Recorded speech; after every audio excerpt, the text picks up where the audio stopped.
Балигийн 9 сар болохоор аялахад хамгийн гоё саруудын нэг байсан. Ерөнхийдөө дулаан 26-аас 30 градусын хооронд хэлбэлцэжсэн юм.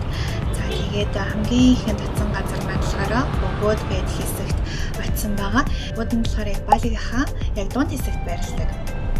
Ubud болохоор Sacred Monkey Forest Sanctuary газар байдаг. Энийг болохоор үзэх гэж хамгийн түрүүнд энд ирсэн байгаа. Бас нэг амар үнэтэй буудлын зүгээр дундаж буудлаасан. Зуршил юм. Хүмүүс ингэж гадаана стэн басан дарахнараа ханамраа. Энэ буудлын нэг шөнөгийн онол болохоор 50,000 вон исэн. Тэгээд энд 2 өдрийн буудал захиалсан баа.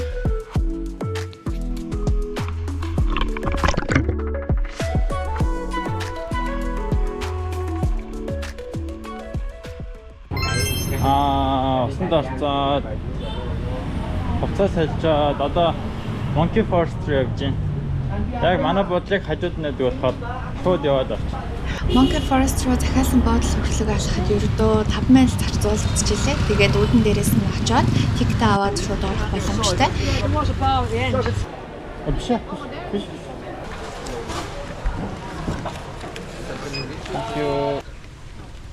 Тикээ хоёр гар.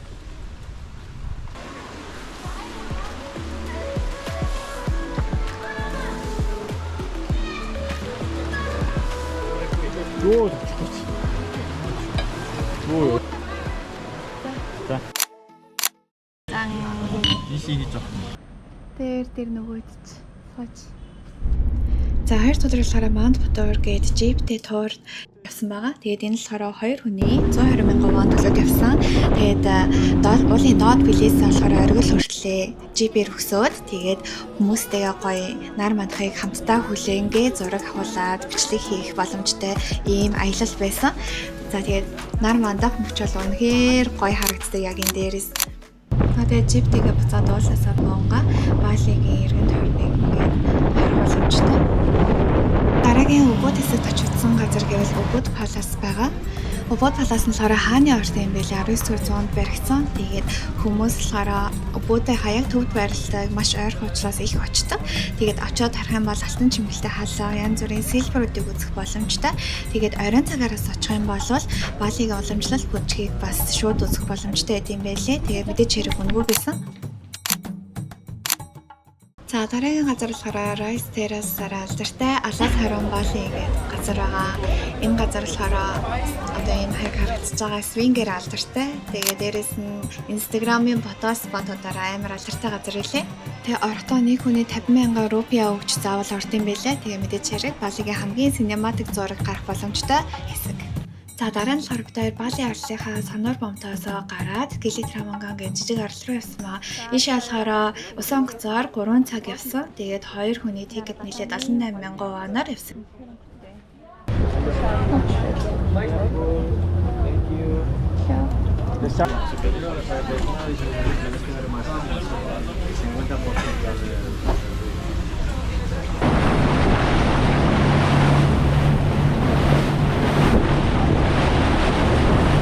Сонгосын дотор хэсэг бол үнэхээр халуун байсан. Тэгээд дээшээ гармаар байгаа хүмүүс гарч олон гэхээр бид хоёр дээшээ гарч ирээд ингээд бусад орны хүмүүстэй хамт юм яриангаа орчин тойрноо хараад ингээд явсан. Тэгээд надад бол үнэхээр гоё таалагдсан.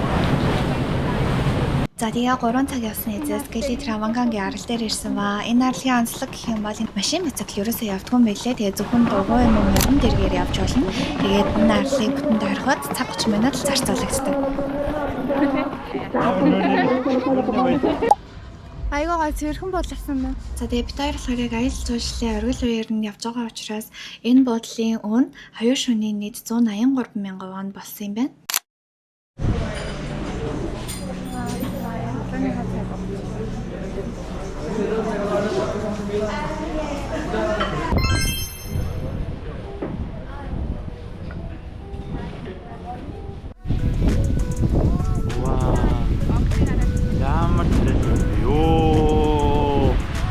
Уа, 이샷.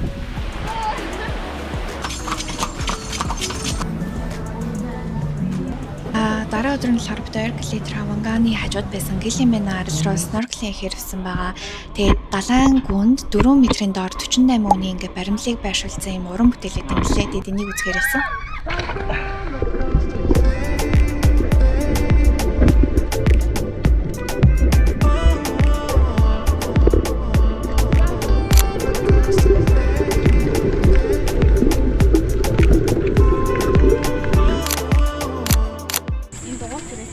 Дугуйсараа 50,000 рупигаар хэрэгсэн. Тэр нь 5,000 онцоо. Гэсэн.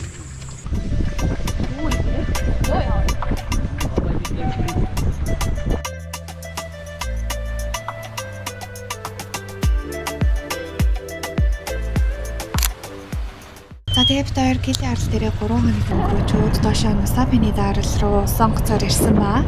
Дээрийн 10,000-аар түрээсэлсэн. Мотоцикл. Нусапины болохоор Glencairn Beach, Diamond Beach, Angels Billabong, Broken Beach гэдэг энэ 4 газруудаараа бол маш алдартай. Бид хоёр болохоор Glencairn Beach дээр нь зориулсан байгаа. Тэгээ яг одоо энэ хажиг харагдаж байгаа шиг хэнх оёл жуулчлалын өмслөхөөрөө ингээд зураг авахулчаад уг нь буцдсан билээ. Тэгээд хэвээ хүсэх юм бол тэр доод хэсэгт харагдаж байгаа арал руу очиж бас болдог. За тэгээ буухтаа болохоор ингээд маш огцом хадаар доошоо ийм нарийн давчуу замаар хүмүүстэй чигцэлцэж заавал буух хэрэгтэй юм билээ.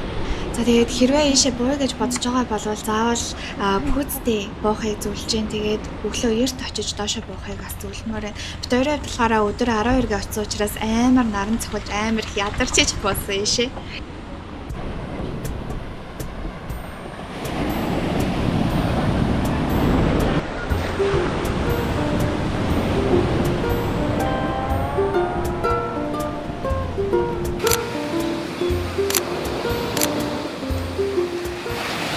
Тэгээд хамгийн сүүлийн өдрөө бид хоёр Ловато хэсэгт байрлалтай Тана Барак Клиф гэдэг газар очсон байгаа. Энэ газар болохоор зураг авахд маш гоё гардаг. Тэгээд өглөө эрт очивол хүн багтай байд юм билээ шүү. За тэгээд энэ удаагийн Палигийн влог маань энэ үрээд өндөрлж जैन. Дараагийн бичлэгээр уулзцгаая баяртай.